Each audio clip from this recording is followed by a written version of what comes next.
천천히 늙고 편안하게 오래 사는 법. 몸이 나에게 말을 걸다. 내 맘대로 되지 않는 것이 어디 마음뿐일까요? 나이가 들수록 몸도 예전처럼 내 맘처럼 움직여주지 않습니다. 우리는 몸이라는 물리적 한계 속에서 생활할 수밖에 없기에 건강했던 때를 그리워하게 되지요. 그래서 흔하게 들리는 말이 왕년엔 말이야입니다. 그러나 저는 이런 왕년애로 시작하는 말들이 나쁘게만 느껴지진 않습니다. 이 말이 몸과의 대화를 트는 물꼬가 되거든요. 지금 내 몸이 예전과 다름을 인지하는 것, 바로 이것이 몸과 하는 첫 번째 대화입니다. 그리고 이를 통해 우리가 돌아가고자 하는 목적지를 알 수 있게 되지요. 환자를 치료하다 보면 어디까지를 치료 완료 시점으로 볼 것인지에 대한 환자와 저 사이의 입장 차이를 느끼게 됩니다. 저는 일상생활의 가능함을 목표로 한다면 환자분은 왕년으로 돌아가고 싶어 하지요. 왕년은 갈 수 없는 과거이자 내가 기억하는 나의 최상의 날입니다. 내가 기억하는 왕년으로 몸을 회복하려면 내가 아팠던 기간을 뛰어넘을 정도의 노력이 필요합니다. 하지만 일상으로 돌아가는 정도라면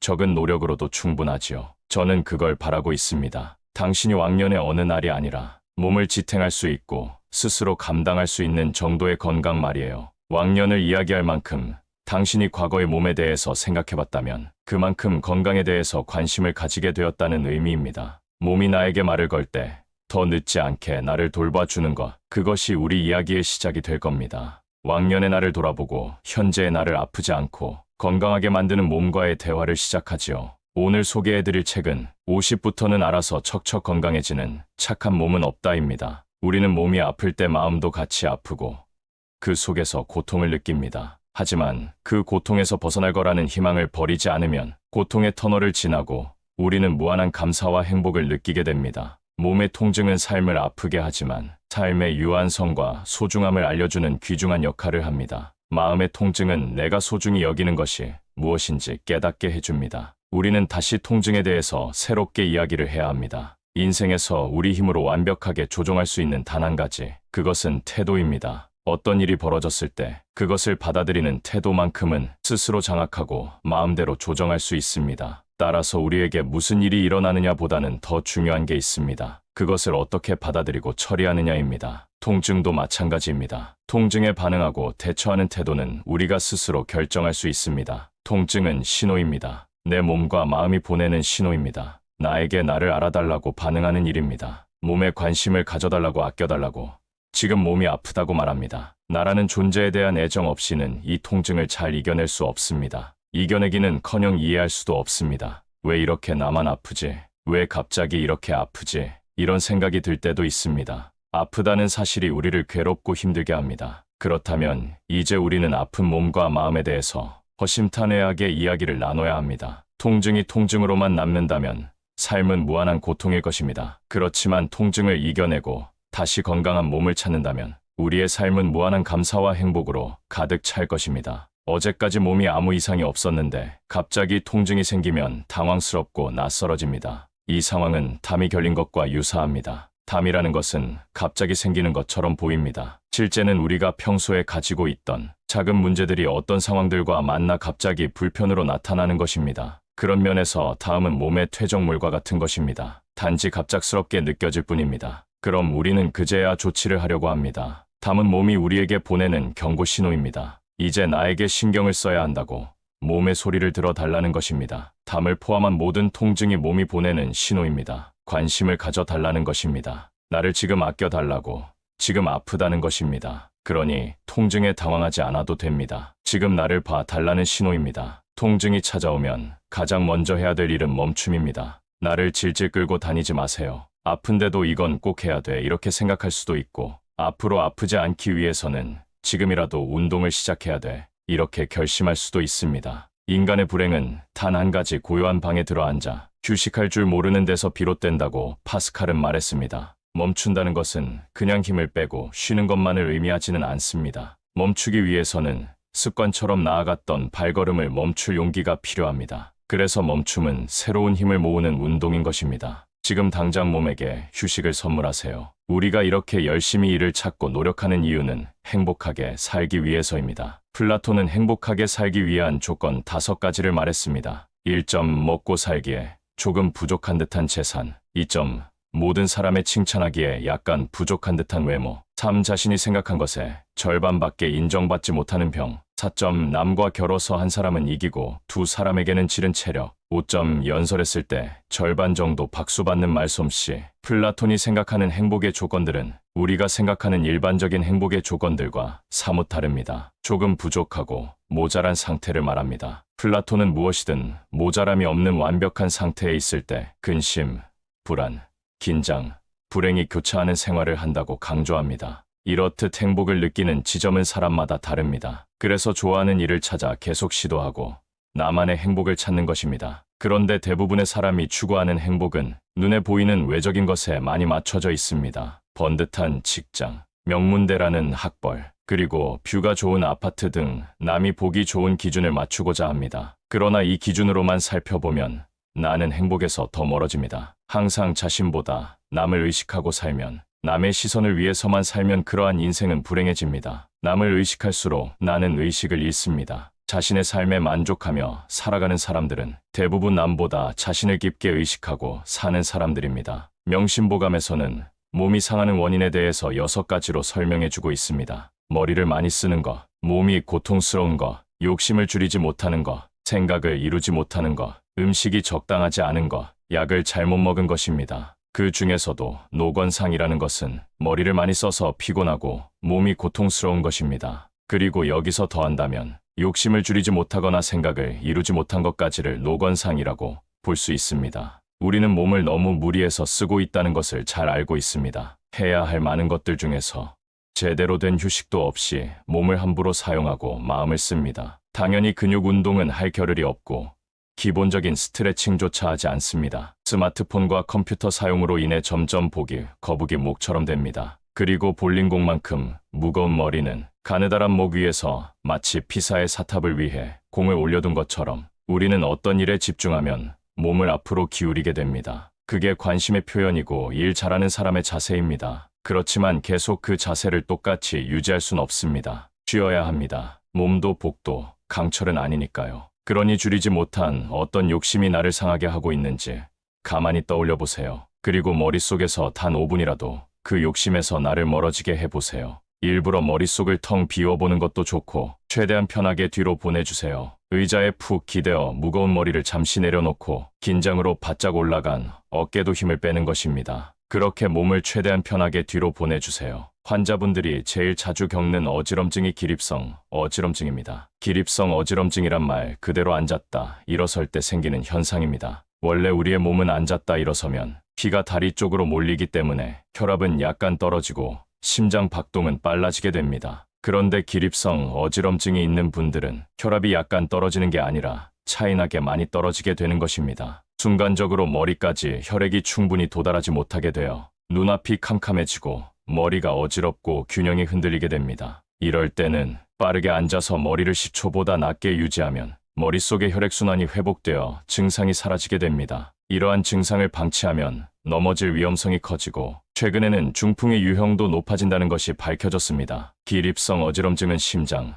소화기, 종아리 근력, 혈압을 조절하는데 영향을 미치는 여러 가지 요인이 관련되어 있습니다. 따라서 이러한 증상이 일시적이지 않고 자주 반복된다면 정확한 원인을 파악하기 위해 신경 검사를 받는 것이 중요합니다. 자신이 느끼는 어지럼증의 원인을 자가 진단하고 치료하려다가 상태가 악화되어 내원하는 환자들이 많습니다. 어지러움과 관련된 질환은 다양합니다. 어지러움은 증상에 불과하며 그래서 어지러움의 원인을 찾기 위해 노력합니다. 어지러움은 귀의 이상이거나 빈혈인 경우도 있습니다. 그러나 보다 자주 나타나는 원인은 사소한 경우입니다. 소화불량과 머리의 불균형이 그 예입니다. 소화가 잘 되지 않으면 어지러움을 느끼며 멀미를 생각하면 이해하기 쉽습니다. 멀미하면 속이 울렁거리고 어지럽고 머리가 무거워집니다. 그러다가 심해지면 토할 수도 있습니다. 토한 후에는 머리가 가벼워지는 것을 느낄 수도 있습니다. 울렁거림과 어지러움은 상관관계가 있습니다. 속이 울렁거리면 어지러움을 더 강하게 느끼고 어지러움을 느끼면 속이 울렁거립니다.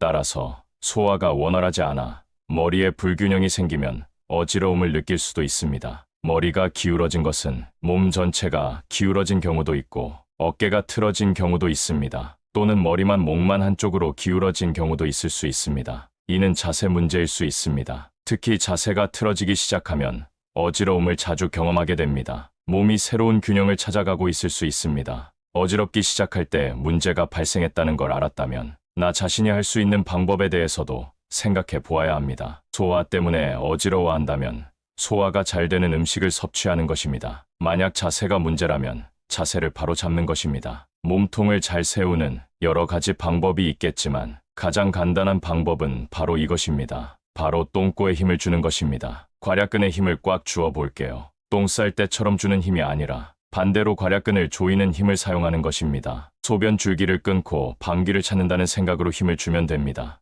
약 5초간 정지한 후 서서히 이완합니다. 그럼 엉덩이에만 힘이 들어간 게 아니라 복부, 등, 목까지 조금씩 힘이 들어갑니다. 똥꼬에서부터 정수리 끝까지 척추가 하나하나 일자로 쌓여가는 느낌이 들 것입니다. 척추가 똥꼬에 있는 데서부터 정수리의 끝까지 하나하나 블록 쌓기 하듯 쌓여간다고 상상해 보겠습니다. 그리고 몸 전체를 길게 만들어 보는 것입니다. 그게 바로 척추가 바로 선 느낌입니다. 처음에는 쉽지 않을 테지만 조금씩 연습하다 보면 척추가 바로 선 게 느껴집니다. 나를 살리는 건강한 호흡입니다. 나이가 들수록 호흡은 점점 짧아지고 짧을수록 머리는 더 멍해집니다. 다양한 호흡법들이 있지만 여기에서는 제가 하고 있는 호흡법에 대해서 소개하고 함께 했으면 합니다. 첫 번째 원칙은 길게 쉬는 것입니다. 한숨이 최대한 길어질 것입니다. 동의보감에서도 긴 호흡을 원칙으로 하고 있습니다. 거기다 긴 호흡을 하려면 복식 호흡을 할 수밖에 없습니다. 최근에는 이산화탄소의 양이 사람의 건강에 영향을 끼친다고도 이야기합니다. 그래서 평균 이산화탄소 양을 유지하기 위해서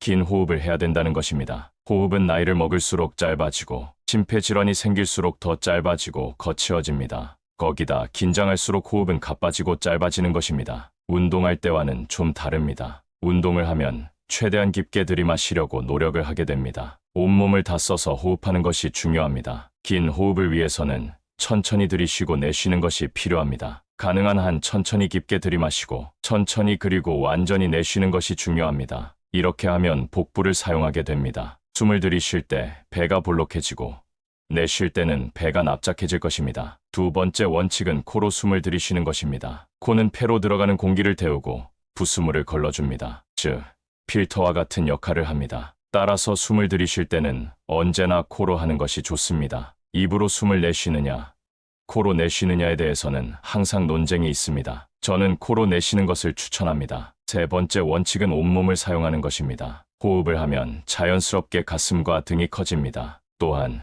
횡격막은 내려가게 됩니다. 여기에 더해서 호흡을 더 깊게 하면 복부가 볼록해집니다. 마치 개구리가 몸을 부풀리는 것과 같은 느낌입니다. 숨을 내쉴 때는 몸통이 작아집니다. 또한 저는 괄약근 운동을 함께 합니다. 숨을 들이쉴 때는 괄약근을 풀었다가 숨을 내쉴 때는 괄약근을 조이면서 몸에 있는 숨이 완전히 없어지도록 합니다. 이렇게 호흡을 하면 살이 빠지는 느낌을 받을 수 있으며 땀도 나고 복근도 강화됩니다. 심지어 너무 힘들어서 하다 보면 어지럽기까지 합니다. 그러니 꼭 천천히 하세요. 호흡에 온 정신을 집중해 주세요. 다음은 노화에 대한 동의보감의 해석입니다. 누구나 같은 속도로 변하지 않습니다. 사람마다 더 약한 곳이 있고 더 뛰어난 부분이 있습니다. 노화와 상관없이 사고를 당하거나 또 그렇게 되면 또 다른 변수가 생겨서 고통을 주고 그 때문에 노화가 빨라질 수도 있습니다. 하지만 동의보감을 통해서 느껴야 할 것은 우리가 유한한 존재로 변화를 겪는 것이 당연하다는 사실입니다. 우리는 자연스럽게 변합니다. 자연스럽게 늙어가는 것입니다. 모든 생명과 모든 자유는 늙습니다. 심지어 태양도 늙고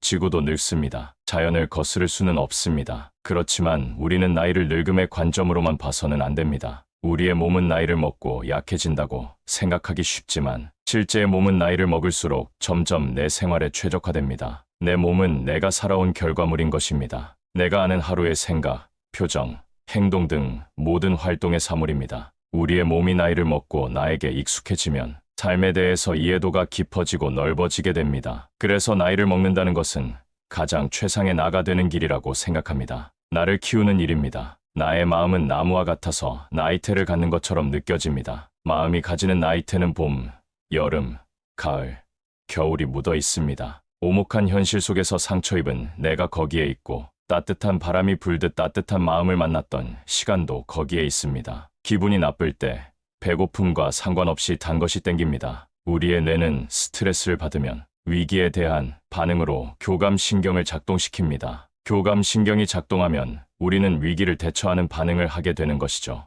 포식자가 나타났다 달리자, 공격하자, 이렇게 말이죠. 그런데 스트레스 상황에서는 위기 상황과 똑같은 반응을 합니다. 심박수가 올라가고 호흡이 가빠집니다. 에너지를 팔다리로 보내기 위해서 소화기관으로 에너지를 적게 보낸 것이죠. 그리고 내가 팽팽 돌아가면 그러면서 에너지를 소모합니다. 위기 상황이 아니며 뛸 필요도 없지만 스트레스에 대해 몸은 위기로 반응합니다. 몸은 계속해서 에너지를 사용하고 에너지를 요구합니다. 그래서 내가 단 것을 먹어야겠다고 생각하게 됩니다. 이로 인해 스트레스를 받으면 단 음식을 찾게 되는 것입니다. 이는 우리의 마음을 풀어주는 대명사처럼 여겨집니다. 이러한 과정을 거치면서 당이 도처에 널려있는 건강하지 못한 몸이 되는 결과를 초래합니다. 하지만 몸은 당분을 밖으로 내보내려는 생각을 하지 않습니다. 당은 좋은 에너지원이기 때문에 낭비하고 싶지 않은 것이죠. 돈이 들어왔는데 놓칠 사람이 있을까요? 똑같은 이치입니다. 그래서 당을 지방으로 바꿔서 간이나 복부에 쌓아둡니다. 지방간이나 내장지방 등이 생기는 이유입니다. 몸에 지방이 쌓이면 몸은 무거워지고 더 많은 에너지가 필요하다고 느끼게 됩니다. 맛있는 것을 배부르게 먹었는데 다음 식사 때가 되기도 전에 엄청난 허기를 느끼는 경우가 종종 있을 것입니다. 그 많은 것을 어떻게 빨리 소화했을까요? 이럴 때 알아야 할 것은 인슐린입니다. 혈관에 당이 많아지면 인슐린이 분비됩니다. 그런데 너무 많은 양의 당이 몸에 갑자기 들어오면 인슐린도 많은 양을 분비합니다. 그렇게 되면 당 폭발 유죄는 폭발이 한꺼번에 일어나는 것입니다. 한순간에 혈관에서 당이 사라집니다. 그러나 당은 순식간에 사라지는데 인슐린은 아직 몸에 남아있게 됩니다. 그러면 다시 몸은 인슐린과 반대되는 작용을 하는 글루카곤이라는 호르몬이 나옵니다. 그런 몸은 이렇게 생각합니다. 당이 몸에서 사라졌네. 배고프구나. 그리고 몸은 단 음식을 더욱 더 당기게 합니다. 이렇게 우리는 악순환을 반복하면서 음식에 갇히게 됩니다. 음식은 몸에 에너지를 주는 수단이었는데 어쩌다 보니 이제 봄의 에너지를 한없이 낭비하고 나를 피곤하게 만드는 것이 되었습니다. 살기 위해 먹는 것이 아니라 먹기 위해 사는 꼴이 되었습니다. 우리는 음식에 대해 집착을 가지고 삽니다. 먹기 위해서 살고 먹는 것으로 괴로워합니다. 이제 이런 삶의 변화를 줘야 합니다. 당을 완전히 끊을 수는 없습니다. 탄수화물은 몸에 에너지를 주는 근원입니다. 그렇지만 입에 넣자마자 단 음식들은 끊어야 합니다. 입에 넣자마자 단맛이 느껴지는 음식은 대체로 단당류로 이루어져 있습니다. 단당류는 몸에서 흡수가 빠르게 이루어집니다. 그렇게 되면 몸에서 당이 급격하게 오르고 급격하게 떨어지게 되는 것이죠. 그 과정에서 앞에서 설명한 피로감, 급격한 허기짐, 기분 변화가 나타나기 쉽습니다. 그러니 우선은 입에 넣자마자 단 음식은 끊으세요. 우리에게 필요한 탄수화물은 천천히 흡수되고 천천히 사용될 것입니다. 탄수화물은 나쁜 것일까요? 아닙니다. 사람들은 무조건 탄수화물을 끊어야 한다고 생각합니다. 그래서 탄수화물을 끊는 방법으로 제일 먼저 밥을 끊습니다. 안 됩니다. 밥은 드셔야 합니다. 밥은 우리에게 중요한 에너지원입니다. 그런데 왜 저 탄수화물을 이야기하냐고요? 우리가 진짜 끊어야 할 탄수화물은 따로 있습니다. 우리가 피해야 될 탄수화물은 말 그대로 입에 넣었을 때 단 음식들입니다. 설탕이죠. 그래서 다이어트에 성공하려면 식사가 되지 않는 간식은 모두 피해야 합니다. 건강한 몸을 만드는데 많은 양의 탄수화물은 필요하지 않습니다. 특히 곡물로 만든 음식은 탄수화물이 많습니다. 그리고 입에 들어갔을 때 달다면 그건 흡수가 잘 되는 당입니다. 몸의 당을 급격하게 올리면 당을 흡수하고 저장하게 됩니다. 이는 에너지로 사용되지 못하게 되는 것입니다. 이러한 상황을 줄여야 합니다. 밥은 어느 정도는 좋은 탄수화물입니다. 당뇨가 있는 분들은 현미밥을 많이 드시고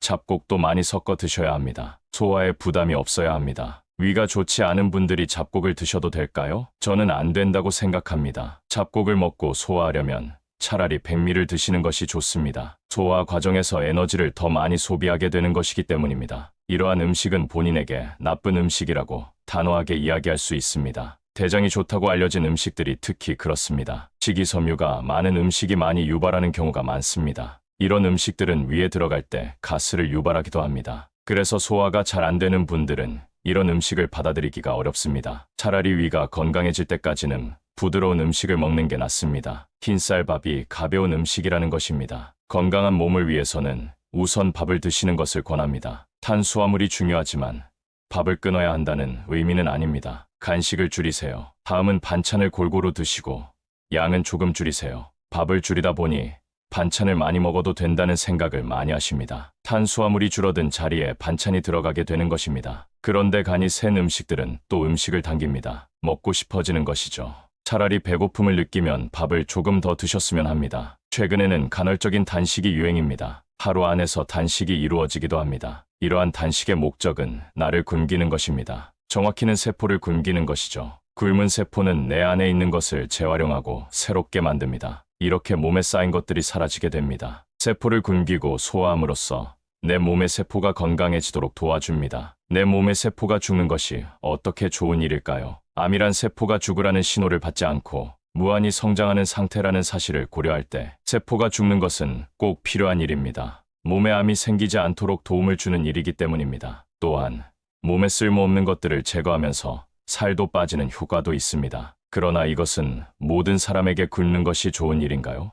아닙니다. 자신에게 가장 적합한 방법을 선택하는 것이 좋은 방법입니다. 예로서 옛 성인들의 단식은 마음과 몸을 정화하기 위한 목적이었습니다. 자신을 청소하는 시간으로 생각할 수 있습니다. 그러므로 단식을 시도해보는 것을 권장합니다. 하지만 몸을 회복해야 하는 사람이나 성장기의 어린이들은 조심해야 합니다. 무조건적으로 좋은 일은 없습니다. 자신의 몸과 마음에 맞춰서 선택해주세요. 자신에게 해로운 것은 배제하고 몸에 좋은 것들을 조금씩 실행해보세요. 우선 밥을 먹고 끼니를 챙기는 것부터 시작해보세요. 그 다음은 자신을 잘 먹이기 위해 굶는 것을 시도해보세요. 오늘 먹은 음식이 내일의 나를 만들어줄 것이기 때문입니다. 환자분들이 가장 많이 하는 말은 그냥 간단히 때웠어였습니다. 그 이유도 많았습니다. 입이 깔깔해서 집에 아무도 없어서 차려 먹기가 귀찮아서 그냥 간단하게 식사를 때운다고 하더군요. 그 말에 식탁에 김치 하나 놓고 밥에 물을 말아먹는 어머니의 모습이 스쳐 지나갔습니다. 마음이 찡했습니다.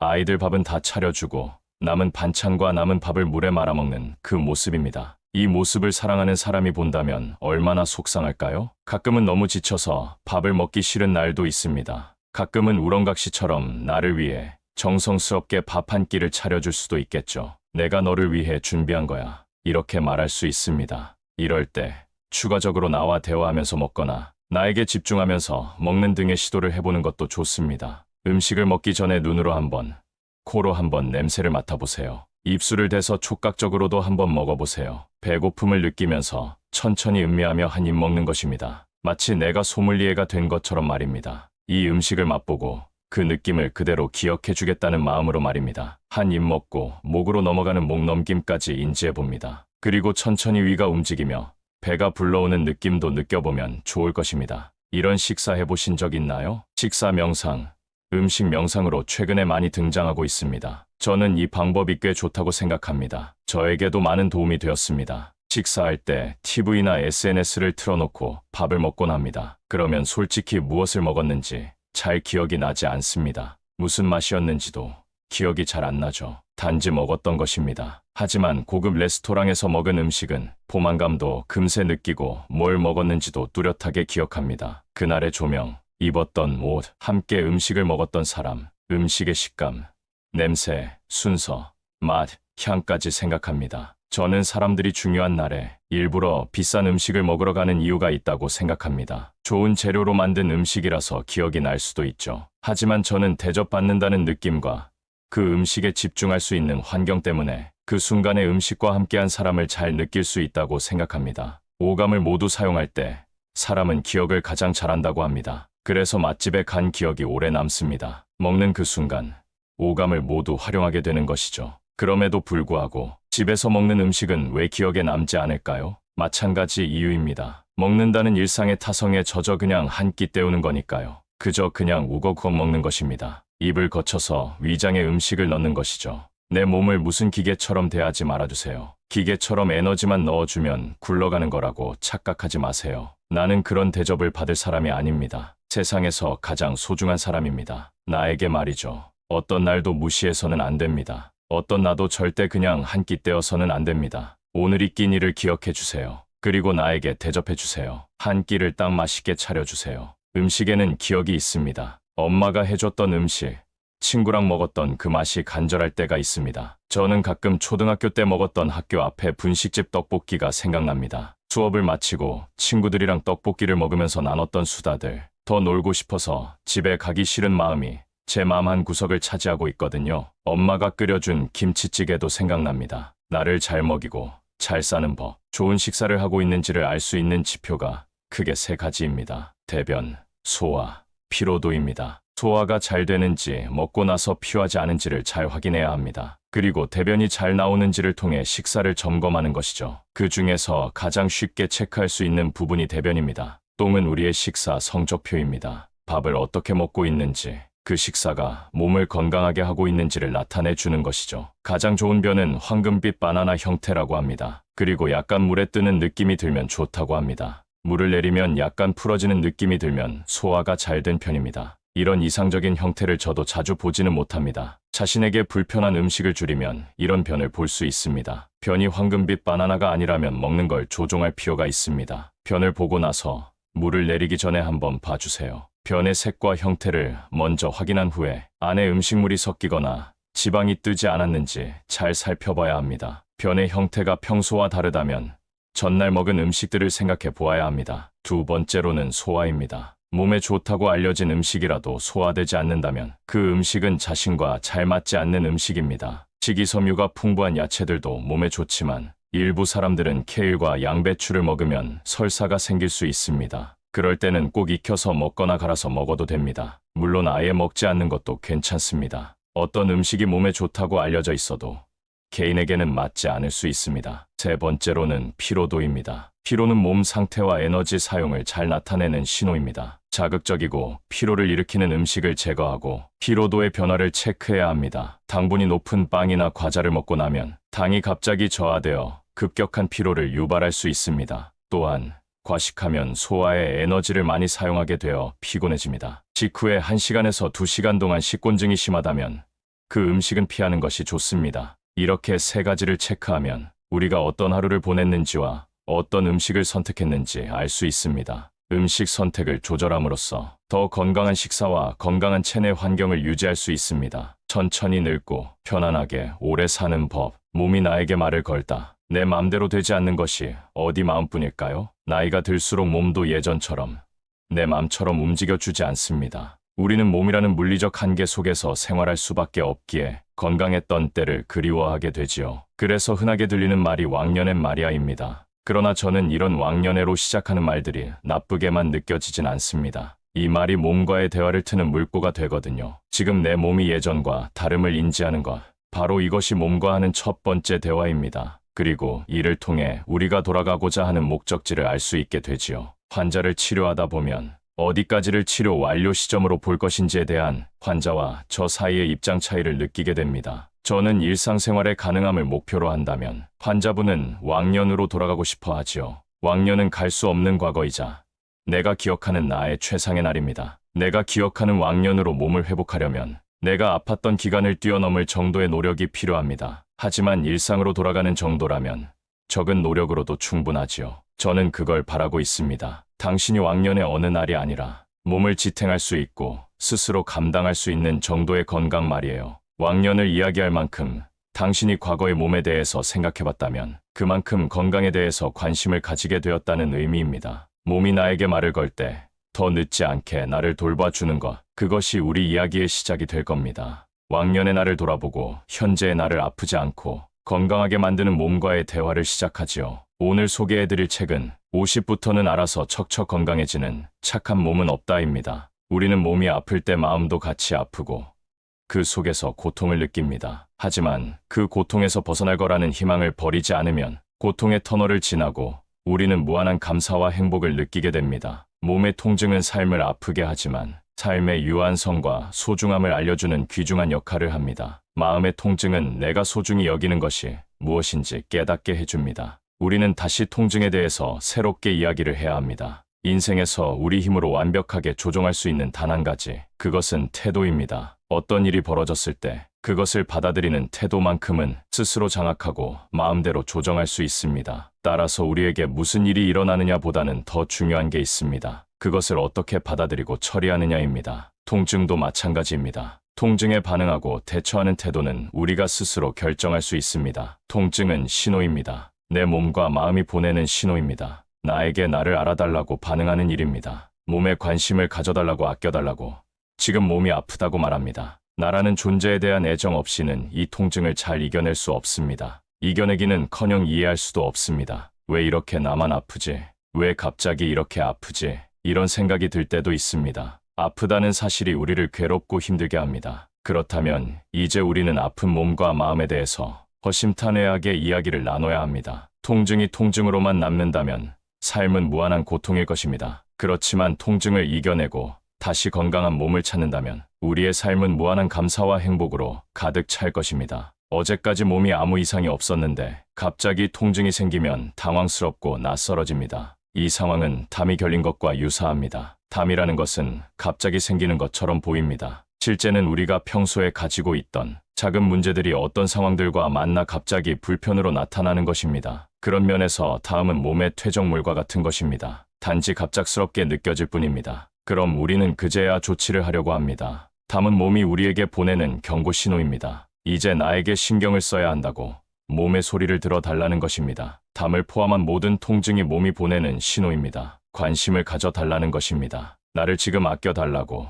지금 아프다는 것입니다. 그러니 통증에 당황하지 않아도 됩니다. 지금 나를 봐달라는 신호입니다. 통증이 찾아오면 가장 먼저 해야 될 일은 멈춤입니다. 나를 질질 끌고 다니지 마세요. 아픈데도 이건 꼭 해야 돼 이렇게 생각할 수도 있고, 앞으로 아프지 않기 위해서는 지금이라도 운동을 시작해야 돼 이렇게 결심할 수도 있습니다. 인간의 불행은 단 한 가지 고요한 방에 들어앉아 휴식할 줄 모르는 데서 비롯된다고 파스칼은 말했습니다. 멈춘다는 것은 그냥 힘을 빼고 쉬는 것만을 의미하지는 않습니다. 멈추기 위해서는 습관처럼 나아갔던 발걸음을 멈출 용기가 필요합니다. 그래서 멈춤은 새로운 힘을 모으는 운동인 것입니다. 지금 당장 몸에게 휴식을 선물하세요. 우리가 이렇게 열심히 일을 찾고 노력하는 이유는 행복하게 살기 위해서입니다. 플라톤은 행복하게 살기 위한 조건 5가지를 말했습니다. 1점 먹고 살기에 조금 부족한 듯한 재산. 2점 모든 사람의 칭찬하기에 약간 부족한 듯한 외모. 3 자신이 생각한 것에 절반밖에 인정받지 못하는 병. 4점 남과 겨뤄서 한 사람은 이기고 두 사람에게는 지른 체력. 5점 연설했을 때 절반 정도 박수받는 말솜씨.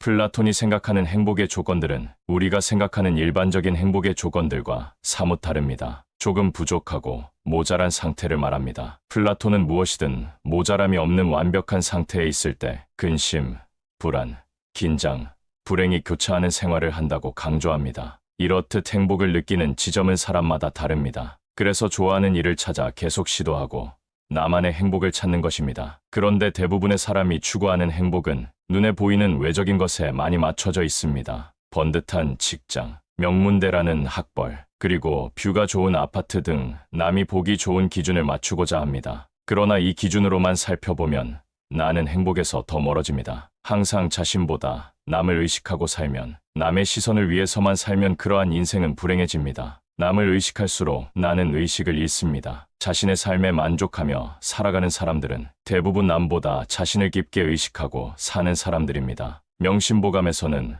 몸이 상하는 원인에 대해서 6가지로 설명해주고 있습니다. 머리를 많이 쓰는 것, 몸이 고통스러운 것, 욕심을 줄이지 못하는 것, 생각을 이루지 못하는 것, 음식이 적당하지 않은 것, 약을 잘못 먹은 것입니다. 그 중에서도 노건상이라는 것은 머리를 많이 써서 피곤하고 몸이 고통스러운 것입니다. 그리고 여기서 더한다면 욕심을 줄이지 못하거나 생각을 이루지 못한 것까지를 노건상이라고 볼 수 있습니다. 우리는 몸을 너무 무리해서 쓰고 있다는 것을 잘 알고 있습니다. 해야 할 많은 것들 중에서 제대로 된 휴식도 없이 몸을 함부로 사용하고 마음을 씁니다. 당연히 근육 운동은 할 겨를이 없고 기본적인 스트레칭조차 하지 않습니다. 스마트폰과 컴퓨터 사용으로 인해 점점 보기, 거북이 목처럼 됩니다. 그리고 볼링공만큼 무거운 머리는 가느다란 목 위에서 마치 피사의 사탑을 위해 공을 올려둔 것처럼 우리는 어떤 일에 집중하면 몸을 앞으로 기울이게 됩니다. 그게 관심의 표현이고 일 잘하는 사람의 자세입니다. 그렇지만 계속 그 자세를 똑같이 유지할 순 없습니다. 쉬어야 합니다. 몸도 복도, 강철은 아니니까요. 그러니 줄이지 못한 어떤 욕심이 나를 상하게 하고 있는지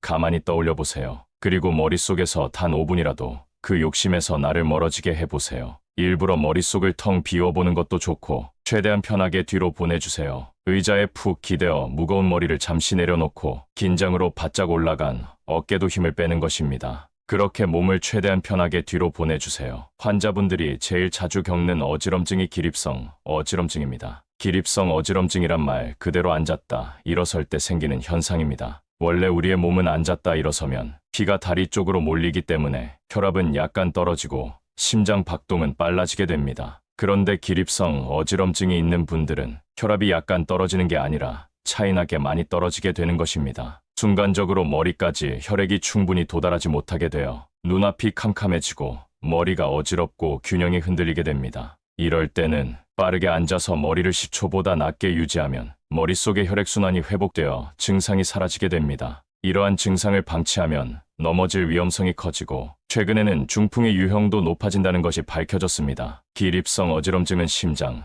소화기, 종아리 근력, 혈압을 조절하는 데 영향을 미치는 여러 가지 요인이 관련되어 있습니다. 따라서 이러한 증상이 일시적이지 않고 자주 반복된다면 정확한 원인을 파악하기 위해 신경 검사를 받는 것이 중요합니다. 자신이 느끼는 어지럼증의 원인을 자가 진단하고 치료하려다가 상태가 악화되어 내원하는 환자들이 많습니다. 어지러움과 관련된 질환은 다양합니다. 어지러움은 증상에 불과하며 그래서 어지러움의 원인을 찾기 위해 노력합니다. 어지러움은 귀에 이상이거나 빈혈인 경우도 있습니다. 그러나 보다 자주 나타나는 원인은 사소한 경우입니다. 소화불량과 머리의 불균형이 그 예입니다. 소화가 잘 되지 않으면 어지러움을 느끼며 멀미를 생각하면 이해하기 쉽습니다. 멀미하면 속이 울렁거리고 어지럽고 머리가 무거워집니다. 그러다가 심해지면 토할 수도 있습니다. 토한 후에는 머리가 가벼워지는 것을 느낄 수도 있습니다. 울렁거림과 어지러움은 상관관계가 있습니다. 속이 울렁거리면 어지러움을 더 강하게 느끼고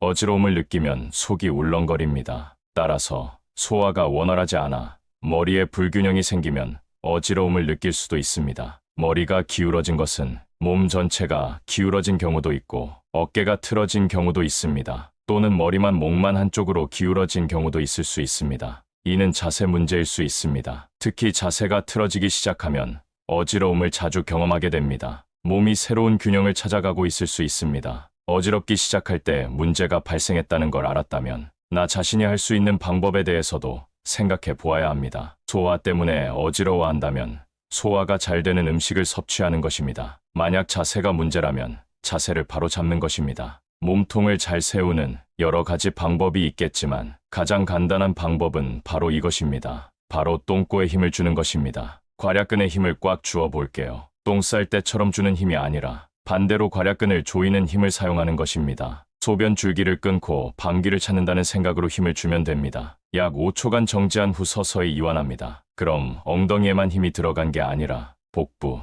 등, 목까지 조금씩 힘이 들어갑니다. 똥꼬에서부터 정수리 끝까지 척추가 하나하나 일자로 쌓여가는 느낌이 들 것입니다. 척추가 똥꼬에 있는 데서부터 정수리의 끝까지 하나하나 블록 쌓기 하듯 쌓여간다고 상상해 보겠습니다. 그리고 몸 전체를 길게 만들어 보는 것입니다. 그게 바로 척추가 바로 선 느낌입니다. 처음에는 쉽지 않을 테지만 조금씩 연습하다 보면 척추가 바로 선 게 느껴집니다. 나를 살리는 건강한 호흡입니다. 나이가 들수록 호흡은 점점 짧아지고 짧을수록 머리는 더 멍해집니다. 다양한 호흡법들이 있지만 여기에서는 제가 하고 있는 호흡법에 대해서 소개하고 함께 했으면 합니다. 첫 번째 원칙은 길게 쉬는 것입니다. 한숨이 최대한 길어질 것입니다. 동의보감에서도 긴 호흡을 원칙으로 하고 있습니다. 거기다 긴 호흡을 하려면 복식 호흡을 할 수밖에 없습니다. 최근에는 이산화탄소의 양이 사람의 건강에 영향을 끼친다고도 이야기합니다. 그래서 평균 이산화탄소 양을 유지하기 위해서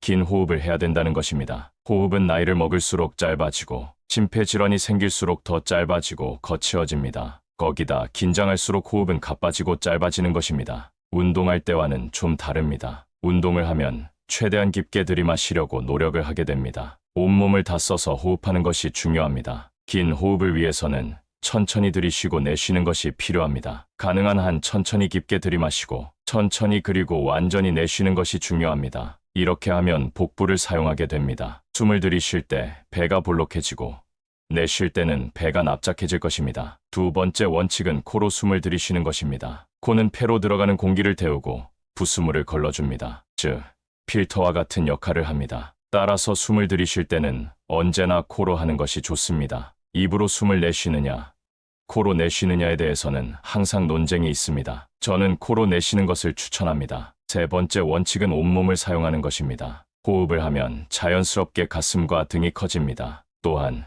횡격막은 내려가게 됩니다. 여기에 더해서 호흡을 더 깊게 하면 복부가 볼록해집니다. 마치 개구리가 몸을 부풀리는 것과 같은 느낌입니다. 숨을 내쉴 때는 몸통이 작아집니다. 또한 저는 괄약근 운동을 함께 합니다. 숨을 들이쉴 때는 괄약근을 풀었다가 숨을 내쉴 때는 괄약근을 조이면서 몸에 있는 숨이 완전히 없어지도록 합니다. 이렇게 호흡을 하면 살이 빠지는 느낌을 받을 수 있으며 땀도 나고 복근도 강화됩니다. 심지어 너무 힘들어서 하다 보면 어지럽기까지 합니다. 그러니 꼭 천천히 하세요. 호흡에 온 정신을 집중해 주세요. 다음은 노화에 대한 동의보감의 해석입니다. 누구나 같은 속도로 변하지 않습니다. 사람마다 더 약한 곳이 있고 더 뛰어난 부분이 있습니다. 노화와 상관없이 사고를 당하거나 또 그렇게 되면 또 다른 변수가 생겨서 고통을 주고 그 때문에 노화가 빨라질 수도 있습니다. 하지만 동의보감을 통해서 느껴야 할 것은 우리가 유한한 존재로 변화를 겪는 것이 당연하다는 사실입니다. 우리는 자연스럽게 변합니다. 자연스럽게 늙어가는 것입니다. 모든 생명과 모든 자유는 늙습니다. 심지어 태양도 늙고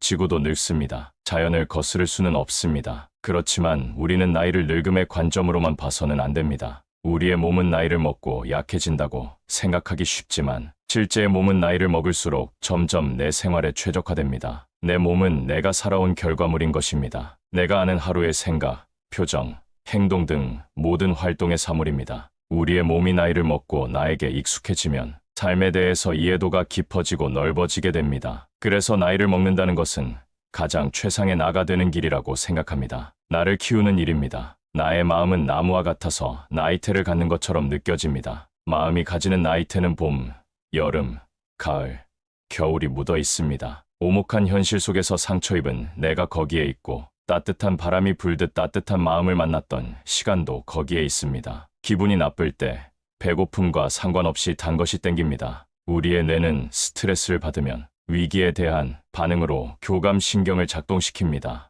교감신경이 작동하면 우리는 위기를 대처하는 반응을 하게 되는 것이죠. 포식자가 나타났다 달리자, 공격하자, 이렇게 말이죠. 그런데 스트레스 상황에서는 위기 상황과 똑같은 반응을 합니다. 심박수가 올라가고 호흡이 가빠집니다. 에너지를 팔다리로 보내기 위해서 소화기관으로 에너지를 적게 보낸 것이죠. 그리고 내가 팽팽 돌아가면 그러면서 에너지를 소모합니다. 위기 상황이 아니며 뛸 필요도 없지만 스트레스에 대해 몸은 위기로 반응합니다. 몸은 계속해서 에너지를 사용하고 에너지를 요구합니다. 그래서 내가 단 것을 먹어야겠다고 생각하게 됩니다. 이로 인해 스트레스를 받으면 단 음식을 찾게 되는 것입니다. 이는 우리의 마음을 풀어주는 대명사처럼 여겨집니다. 이러한 과정을 거치면서 당이 도처에 널려있는 건강하지 못한 몸이 되는 결과를 초래합니다. 하지만 몸은 당분을 밖으로 내보내려는 생각을 하지 않습니다. 당은 좋은 에너지원이기 때문에 낭비하고 싶지 않은 것이죠. 돈이 들어왔는데 놓칠 사람이 있을까요? 똑같은 이치입니다. 그래서 당을 지방으로 바꿔서 간이나 복부에 쌓아둡니다. 지방간이나 내장지방 등이 생기는 이유입니다. 몸에 지방이 쌓이면 몸은 무거워지고 더 많은 에너지가 필요하다고 느끼게 됩니다. 맛있는 것을 배부르게 먹었는데 다음 식사 때가 되기도 전에 엄청난 허기를 느끼는 경우가 종종 있을 것입니다. 그 많은 것을 어떻게 빨리 소화했을까요? 이럴 때 알아야 할 것은 인슐린입니다. 혈관에 당이 많아지면 인슐린이 분비됩니다. 그런데 너무 많은 양의 당이 몸에 갑자기 들어오면 인슐린도 많은 양을 분비합니다. 그렇게 되면 당 폭발 유죄는 폭발이 한꺼번에 일어나는 것입니다. 한순간에 혈관에서 당이 사라집니다. 그러나 당은 순식간에 사라지는데 인슐린은 아직 몸에 남아있게 됩니다. 그러면 다시 몸은 인슐린과 반대되는 작용을 하는 글루카곤이라는 호르몬이 나옵니다. 그런 몸은 이렇게 생각합니다. 당이 몸에서 사라졌네. 배고프구나. 그리고 몸은 단 음식을 더욱 더 당기게 합니다. 이렇게 우리는 악순환을 반복하면서 음식에 갇히게 됩니다. 음식은 몸에 에너지를 주는 수단이었는데 어쩌다 보니 이제 봄에 에너지를 한없이 낭비하고 나를 피곤하게 만드는 것이 되었습니다. 살기 위해 먹는 것이 아니라 먹기 위해 사는 꼴이 되었습니다. 우리는 음식에 대해 집착을 가지고 삽니다. 먹기 위해서 살고 먹는 것으로 괴로워합니다. 이제 이런 삶의 변화를 줘야 합니다. 당을 완전히 끊을 수는 없습니다. 탄수화물은 몸에 에너지를 주는 근원입니다. 그렇지만 입에 넣자마자 단 음식들은 끊어야 합니다. 입에 넣자마자 단맛이 느껴지는 음식은 대체로 단당류로 이루어져 있습니다. 단당류는 몸에서 흡수가 빠르게 이루어집니다. 그렇게 되면 몸에서 당이 급격하게 오르고 급격하게 떨어지게 되는 것이죠. 그 과정에서 앞에서 설명한 피로감, 급격한 허기짐, 기분 변화가 나타나기 쉽습니다. 그러니 우선은 입에 넣자마자 단 음식은 끊으세요. 우리에게 필요한 탄수화물은 천천히 흡수되고 천천히 사용될 것입니다. 탄수화물은 나쁜 것일까요? 아닙니다. 사람들은 무조건 탄수화물을 끊어야 한다고 생각합니다. 그래서 탄수화물을 끊는 방법으로 제일 먼저 밥을 끊습니다. 안 됩니다. 밥은 드셔야 합니다. 밥은 우리에게 중요한 에너지원입니다. 그런데 왜 저 탄수화물을 이야기하냐고요? 우리가 진짜 끊어야 할 탄수화물은 따로 있습니다. 우리가 피해야 될 탄수화물은 말 그대로 입에 넣었을 때 단 음식들입니다. 설탕이죠. 그래서 다이어트에 성공하려면 식사가 되지 않는 간식은 모두 피해야 합니다. 건강한 몸을 만드는데 많은 양의 탄수화물은 필요하지 않습니다. 특히 곡물로 만든 음식은 탄수화물이 많습니다. 그리고 입에 들어갔을 때 달다면 그건 흡수가 잘 되는 당입니다. 몸의 당을 급격하게 올리면 당을 흡수하고 저장하게 됩니다. 이는 에너지로 사용되지 못하게 되는 것입니다. 이러한 상황을 줄여야 합니다. 밥은 어느 정도는 좋은 탄수화물입니다. 당뇨가 있는 분들은 현미밥을 많이 드시고 잡곡도 많이 섞어 드셔야 합니다. 소화에 부담이 없어야 합니다. 위가 좋지 않은 분들이 잡곡을 드셔도 될까요? 저는 안 된다고 생각합니다. 잡곡을 먹고 소화하려면 차라리 백미를 드시는 것이 좋습니다. 소화 과정에서 에너지를 더 많이 소비하게 되는 것이기 때문입니다. 이러한 음식은 본인에게 나쁜 음식이라고 단호하게 이야기할 수 있습니다. 대장이 좋다고 알려진 음식들이 특히 그렇습니다. 식이섬유가 많은 음식이 많이 유발하는 경우가 많습니다. 이런 음식들은 위에 들어갈 때 가스를 유발하기도 합니다. 그래서 소화가 잘 안 되는 분들은 이런 음식을 받아들이기가 어렵습니다. 차라리 위가 건강해질 때까지는 부드러운 음식을 먹는 게 낫습니다. 흰쌀밥이 가벼운 음식이라는 것입니다. 건강한 몸을 위해서는 우선 밥을 드시는 것을 권합니다. 탄수화물이 중요하지만 밥을 끊어야 한다는 의미는 아닙니다. 간식을 줄이세요. 다음은 반찬을 골고루 드시고 양은 조금 줄이세요. 밥을 줄이다 보니 반찬을 많이 먹어도 된다는 생각을 많이 하십니다. 탄수화물이 줄어든 자리에 반찬이 들어가게 되는 것입니다. 그런데 간이 센 음식들은 또 음식을 당깁니다. 먹고 싶어지는 것이죠. 차라리 배고픔을 느끼면 밥을 조금 더 드셨으면 합니다. 최근에는 간헐적인 단식이 유행입니다. 하루 안에서 단식이 이루어지기도 합니다. 이러한 단식의 목적은 나를 굶기는 것입니다. 정확히는 세포를 굶기는 것이죠. 굶은 세포는 내 안에 있는 것을 재활용하고 새롭게 만듭니다. 이렇게 몸에 쌓인 것들이 사라지게 됩니다. 세포를 굶기고 소화함으로써 내 몸의 세포가 건강해지도록 도와줍니다. 내 몸의 세포가 죽는 것이 어떻게 좋은 일일까요? 암이란 세포가 죽으라는 신호를 받지 않고 무한히 성장하는 상태라는 사실을 고려할 때 세포가 죽는 것은 꼭 필요한 일입니다. 몸에 암이 생기지 않도록 도움을 주는 일이기 때문입니다. 또한 몸에 쓸모없는 것들을 제거하면서 살도 빠지는 효과도 있습니다. 그러나 이것은 모든 사람에게 굶는 것이 좋은 일인가요? 아닙니다. 자신에게 가장 적합한 방법을 선택하는 것이 좋은 방법입니다. 예로서 옛 성인들의 단식은 마음과 몸을 정화하기 위한 목적이었습니다. 자신을 청소하는 시간으로 생각할 수 있습니다. 그러므로 단식을 시도해보는 것을 권장합니다. 하지만 몸을 회복해야 하는 사람이나 성장기의 어린이들은 조심해야 합니다. 무조건적으로 좋은 일은 없습니다. 자신의 몸과 마음에 맞춰서 선택해주세요. 자신에게 해로운 것은 배제하고 몸에 좋은 것들을 조금씩 실행해보세요. 우선 밥을 먹고 끼니를 챙기는 것부터 시작해보세요. 그 다음은 자신을 잘 먹이기 위해 굶는 것을 시도해보세요. 오늘 먹은 음식이 내일의 나를 만들어줄 것이기 때문입니다. 환자분들이 가장 많이 하는 말은 그냥 간단히 때웠어였습니다. 그 이유도 많았습니다. 입이 깔깔해서 집에 아무도 없어서 차려 먹기가 귀찮아서 그냥 간단하게 식사를 때운다고 하더군요. 그 말에 식탁에 김치 하나 놓고 밥에 물을 말아먹는 어머니의 모습이 스쳐 지나갔습니다. 마음이 찡했습니다. 아이들 밥은 다 차려주고 남은 반찬과 남은 밥을 물에 말아먹는 그 모습입니다. 이 모습을 사랑하는 사람이 본다면 얼마나 속상할까요? 가끔은 너무 지쳐서 밥을 먹기 싫은 날도 있습니다. 가끔은 우렁각시처럼 나를 위해 정성스럽게 밥 한 끼를 차려줄 수도 있겠죠. 내가 너를 위해 준비한 거야. 이렇게 말할 수 있습니다. 이럴 때 추가적으로 나와 대화하면서 먹거나 나에게 집중하면서 먹는 등의 시도를 해보는 것도 좋습니다. 음식을 먹기 전에 눈으로 한번, 코로 한번 냄새를 맡아보세요. 입술을 대서 촉각적으로도 한번 먹어보세요. 배고픔을 느끼면서 천천히 음미하며 한 입 먹는 것입니다. 마치 내가 소믈리에가 된 것처럼 말입니다. 이 음식을 맛보고 그 느낌을 그대로 기억해 주겠다는 마음으로 말입니다. 한 입 먹고 목으로 넘어가는 목 넘김까지 인지해 봅니다. 그리고 천천히 위가 움직이며 배가 불러오는 느낌도 느껴보면 좋을 것입니다. 이런 식사 해보신 적 있나요? 식사 명상, 음식 명상으로 최근에 많이 등장하고 있습니다. 저는 이 방법이 꽤 좋다고 생각합니다. 저에게도 많은 도움이 되었습니다. 식사할 때 TV나 SNS를 틀어놓고 밥을 먹곤 합니다. 그러면 솔직히 무엇을 먹었는지 잘 기억이 나지 않습니다. 무슨 맛이었는지도 기억이 잘 안 나죠. 단지 먹었던 것입니다. 하지만 고급 레스토랑에서 먹은 음식은 포만감도 금세 느끼고 뭘 먹었는지도 뚜렷하게 기억합니다. 그날의 조명, 입었던 옷, 함께 음식을 먹었던 사람, 음식의 식감, 냄새, 순서, 맛, 향까지 생각합니다. 저는 사람들이 중요한 날에 일부러 비싼 음식을 먹으러 가는 이유가 있다고 생각합니다. 좋은 재료로 만든 음식이라서 기억이 날 수도 있죠. 하지만 저는 대접받는다는 느낌과 그 음식에 집중할 수 있는 환경 때문에 그 순간의 음식과 함께한 사람을 잘 느낄 수 있다고 생각합니다. 오감을 모두 사용할 때 사람은 기억을 가장 잘한다고 합니다. 그래서 맛집에 간 기억이 오래 남습니다. 먹는 그 순간 오감을 모두 활용하게 되는 것이죠. 그럼에도 불구하고 집에서 먹는 음식은 왜 기억에 남지 않을까요? 마찬가지 이유입니다. 먹는다는 일상의 타성에 젖어 그냥 한 끼 때우는 거니까요. 그저 그냥 우거우거 먹는 것입니다. 입을 거쳐서 위장에 음식을 넣는 것이죠. 내 몸을 무슨 기계처럼 대하지 말아주세요. 기계처럼 에너지만 넣어주면 굴러가는 거라고 착각하지 마세요. 나는 그런 대접을 받을 사람이 아닙니다. 세상에서 가장 소중한 사람입니다. 나에게 말이죠.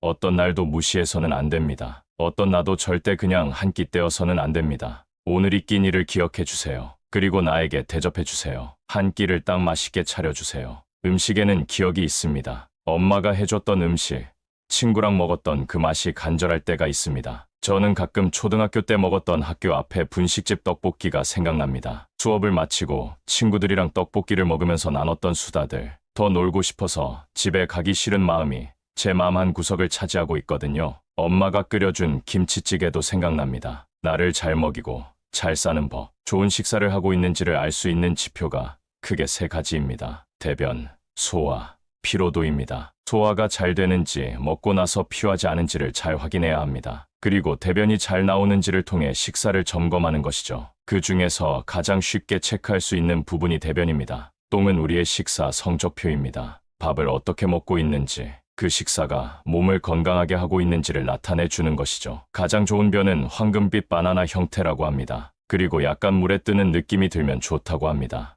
물을 내리면 약간 풀어지는 느낌이 들면 소화가 잘 된 편입니다. 이런 이상적인 형태를 저도 자주 보지는 못합니다. 자신에게 불편한 음식을 줄이면 이런 변을 볼 수 있습니다. 변이 황금빛 바나나가 아니라면 먹는 걸 조종할 필요가 있습니다. 변을 보고 나서 물을 내리기 전에 한번 봐주세요. 변의 색과 형태를 먼저 확인한 후에 안에 음식물이 섞이거나 지방이 뜨지 않았는지 잘 살펴봐야 합니다. 변의 형태가 평소와 다르다면 전날 먹은 음식들을 생각해 보아야 합니다. 두 번째로는 소화입니다. 몸에 좋다고 알려진 음식이라도 소화되지 않는다면 그 음식은 자신과 잘 맞지 않는 음식입니다. 식이섬유가 풍부한 야채들도 몸에 좋지만 일부 사람들은 케일과 양배추를 먹으면 설사가 생길 수 있습니다. 그럴 때는 꼭 익혀서 먹거나 갈아서 먹어도 됩니다. 물론 아예 먹지 않는 것도 괜찮습니다. 어떤 음식이 몸에 좋다고 알려져 있어도 개인에게는 맞지 않을 수 있습니다. 세 번째로는 피로도입니다. 피로는 몸 상태와 에너지 사용을 잘 나타내는 신호입니다. 자극적이고 피로를 일으키는 음식을 제거하고 피로도의 변화를 체크해야 합니다. 당분이 높은 빵이나 과자를 먹고 나면 당이 갑자기 저하되어 급격한 피로를 유발할 수 있습니다. 또한